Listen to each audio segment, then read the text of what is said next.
दुनिया भर में पीएम मोदी की लोकप्रियता बरकरार। 13 वर्ल्ड लीडर्स की सर्वे लिस्ट में 71% रेटिंग के साथ पहले नंबर पर प्रधानमंत्री मोदी। अमेरिकी राष्ट्रपति बाइडेन को मिली 43% रेटिंग। सोमनाथ में आज नए सर्किट हाउस का उद्घाटन करेंगे पीएम मोदी। सुबह 11 बजे सभा को संबोधित करेंगे पीएम। मणिपुर, मेघालय और त्रिपुरा के स्थापना दिवस पर पीएम मोदी ने दी बधाई। ट्वीट कर कहा, ये राज्य भारत के विकास में जीवंत योगदान दे रहे हैं। गृह मंत्री अमित शाह का मेरठ दौरा रद्द। 21 जनवरी को मेरठ दौरा था। बीजेपी के पश्चिमी यूपी के उम्मीदवारों के साथ बैठक का था प्लान।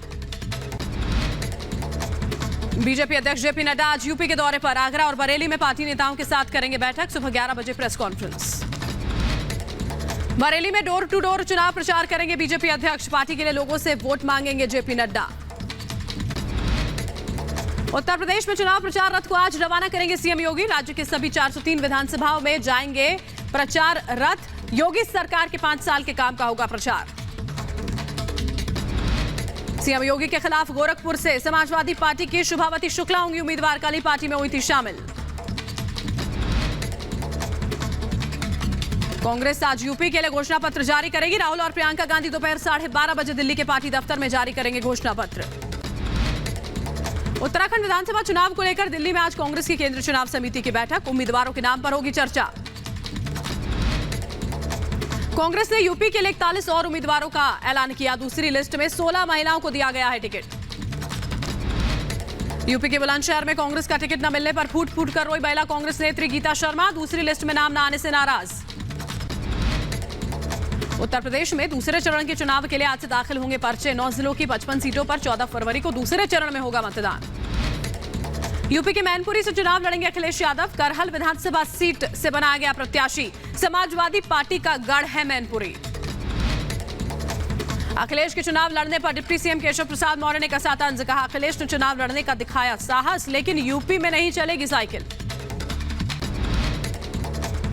उन्होंने चुनाव लड़ने का साहस दिखाया, उनकी हिम्मत नहीं पड़ रही थी चुनाव लड़ने की। अब वो चुनाव लड़ने के लिए गए हैं। मुझे लगता है कि इतनी करारी टक्कर वहां भारतीय जनता पार्टी देगी, इसलिए अखिलेश यादव जी को समझ में आएगा साइकिल कैसे चलाएं। सुब्रत पाठक ने अखिलेश के मैनपुरी से चुनाव लड़ने पर तंज कसा। कहा, बड़ी बड़ी बातें करने वाले अखिलेश का डर सामने आया। बीजेपी करहल सीट पर भी देगी मात। समाजवादी पार्टी की हार स्पष्ट उनको दिख रही है और इसीलिए वो एक जानबूझकर एक ऐसी सीट पर गए हैं, लेकिन वहां के ऊपर भी वह चुनाव हारेंगे। करहल विधानसभा इस बार भारतीय जनता पार्टी जीतेगी। बीजेपी प्रवक्ता राकेश त्रिपाठी ने अखिलेश पर साधा निशाना। कहा, अखिलेश ने चुनाव लड़ने के लिए चुनी सेफ सीट। बीजेपी उनकी सेफ सीट पर भी देगी मात। अगर उनको ये गलतफहमी है कि मैनपुरी उनका गढ़ है जहां उनके पिताजी चुनाव जीत करके आए हैं और वहां से वो चुनाव लड़ करके सेफ है, तो मैनपुरी में भी उनकी हालत पतली है। हम उनकी साइकिल को करहल में ही पंचर कर देंगे, वो एक्सप्रेसवे चढ़ नहीं पाएंगे। यूपी बीजेपी के पूर्व उपाध्यक्ष स्वर्गीय उपेंद्र दत्त शुक्ला का परिवार सपा में शामिल। सपा प्रमुख अखिलेश यादव की मौजूदगी में परिवार शामिल हुआ। कार्यक्रम के दौरान एसपी के कई बड़े नेता रहे मौजूद। असम, मेघालय के मुख्यमंत्रियों ने अमित शाह से की मुलाकात। दशकों पुराने सीमा विवाद पर सहमति पर गृह मंत्री को दी जानकारी। इंडिया गेट पर 50 साल से जल रही अमर जवान ज्योति का राष्ट्रीय युद्ध स्मारक पर जल रही लौ में होगा आज विलय। प्रधानमंत्री नरेंद्र मोदी ने 25 फरवरी 2019 को राष्ट्रीय युद्ध स्मारक का उद्घाटन किया था। अबू धाबी विस्फोट में मारे गए दोनों भारतीयों का शव आज अमृतसर लाया जाएगा। ड्रोन हमले में मारे गए थे दोनों भारतीय। यूपी के बांदा में चेकिंग के दौरान पुलिस ने बरामद किए 8 लाख रुपए। 2 लोगों के पास से 2 अवैध तमंचे, जिंदा कारतूस और चाकू मिला। यूपी के मुरादाबाद में चुनाव के मद्देनजर आबकारी विभाग का अभियान। अवैध शराब की भट्टी को तोड़ा गया, कच्ची शराब नष्ट की गई। जौनपुर में पुलिस ने 21 पेटी अवैध शराब बरामद की। विशेष अभियान के दौरान पुलिस ने नकली शराब बेचने के आरोप में 2 लोगों को गिरफ्तार किया।